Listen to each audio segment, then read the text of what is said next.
Vous voyez ce code civil? Eh bien, les textes à l'intérieur datent de 1804.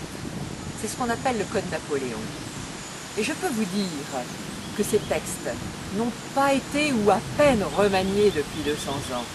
Alors, la mesure de la suppression des droits de succession pour le conjoint survivant va dans le bon sens. Et le Centre national des indépendants et paysans réclamait cette mesure depuis fort longtemps. Les règles de succession ont été instituées par Napoléon en considérant le conjoint comme étranger à la famille. Encore récemment, le conjoint était en 4e position dans l'ordre de la succession après les enfants, les parents, les frères et les sœurs du défunt.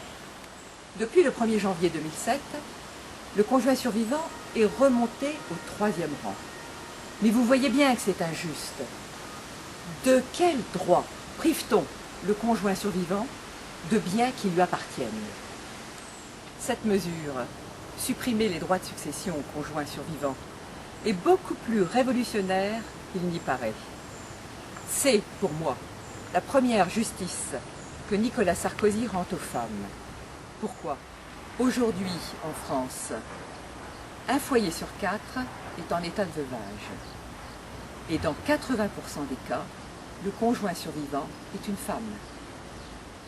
Ces veuves n'ont pas pu ou pas voulu travailler.